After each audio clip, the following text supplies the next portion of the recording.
Right now I'm 27, and time is going really fast. Have you noticed that each time you blink, a whole week seems to go quicker and quicker? That's kind of a scary feeling.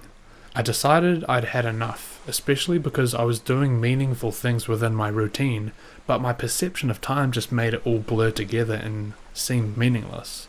So I started to learn more about the brain. It turns out time doesn't even exist to the brain, at least not in the way I thought, because it doesn't see time in terms of a ticking clock when it looks back at the past, but in terms of changes in memory.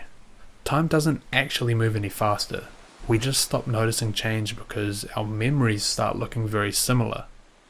What we perceive as slower time is the result of the brain finding recent memories which stood out. So those could be times when we experienced something new, something that was attention-grabbing or emotionally intense, and especially the times that had a lot of personal meaning infused within them. It might have changed the way we think, including our beliefs or perspectives about life. Those kind of memories are stored deeply within us. And generally, the deeper the memory, the slower time will appear on reflection. But if you have large gaps in your recent past that don't have many standout memories and were instead mostly just filled with routine, time will appear fast on reflection, because there are less distinct markers of change. If, like me, you might have thought, okay, so I just need to go and have a bunch of really new, different experiences, and then I'll be okay. But you don't have to go and see the Roman Colosseum in a hurry. In fact, smaller changes can have a considerable impact on our perception of time. Whilst I was researching for this video, I decided to get out of my room where I usually study and instead take my laptop down to a cafe I'd never been before, walking down a path that I hadn't been to get there, and then taking my laptop to a public library after that. And I can tell you, when I was driving home, I was like, damn, this day actually felt longer because of those changes. And those changes were pattern breakers, where my usual routine life on autopilot was interrupted by new information, new things to be taken in. I wouldn't say these were hugely impactful experiences. They were mildly interesting at best in the moment, but they did affect my perception of time after they happened. I just changed my external context around what I usually do, and I lived a day I usually wouldn't live. It also felt like a little step out of my comfort zone, which helped it feel more meaningful. So we aren't always going to be experiencing super new things, and we can't rely on them in the long run either. Small changes can actually feel quite big because it's all relative to how routine your life is. But I think I'm being naive here, because I'm aware that novelty diminishes over time, and maybe the next time I go back to that cafe it's not going to be as slow, and so on as I keep going. So the question becomes, how do we maintain novelty even with the smaller changes we make in life? This is where it gets interesting, because even within those changes in environment, you can keep it new by maybe choosing a different seat in the cafe next time, changing the type of drink that you have, or the coffee, and then later changing the cafe itself. It's almost like you constantly have the intention to do new things, and you take those opportunities when you see them. Here's why this is so powerful, because we are not allowing the brain to establish a routine so easily. We are constantly taking in new information and interrupting the process of settling in.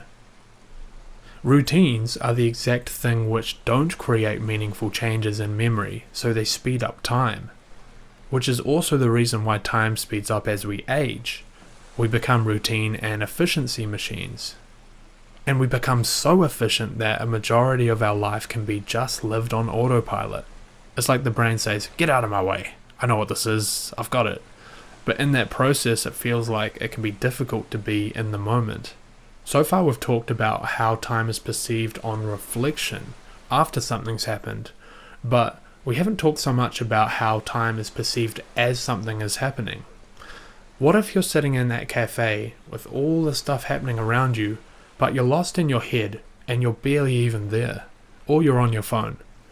This means time would both speed up in the moment and on reflection too. Digital entertainment tends to fast forward time, so it's a good thing to moderate. So in that cafe I took intentional breaks to actually be there. I remember noticing certain details and thinking, hey, that was something that someone actually just decided to put there. I wonder what their thought process was behind that.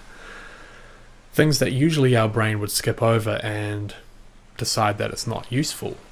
But by doing that, you create a kind of interest and curiosity about the moment, and it pulls you back into what's around you. These kinds of thoughts can help make the moment more meaningful and interesting, which helps cement it as a deeper memory. When we intentionally infuse our moments with more personal meaning, it really helps stretch out time. And we're always in control of that because it comes from us, not from the outside. There's always a lot to take in with the senses, including sounds, sights, smells, etc. But the modern mind is super quick to decide what's not interesting enough, especially when it doesn't compete against the dopamine rush of the digital world. But these smaller things do matter, and paying attention to them is key to slowing things down. At any one time, there's always a lot you could be focusing on. A lot of detail in every single object in your room, for example, even if you're just sitting here doing nothing. Even in your body, you can sense all of the different sensations. But that's harder to see when your routine or autopilot mind takes your attention. So remembering to take in what's happening through your senses at different points in the day instead of just thinking is huge. And the main takeaway is that small doses of novelty and prolonged awareness of the moment is how you sustainably slow down time over the long term. I've also started writing 1 or 2 sentences about the most memorable parts of my day into a journal, which has helped make each day more memorable. So don't be scared to switch things up and do something new, because one of the joys of life is to expand who you are, whilst you expand time in the process. Hey, thank you for watching to the end. I do appreciate your time. Hopefully this video will help you slow down time, especially because life can be so fast. Everything I've talked about here has certainly helped me, and that's about it. We'll see you next time.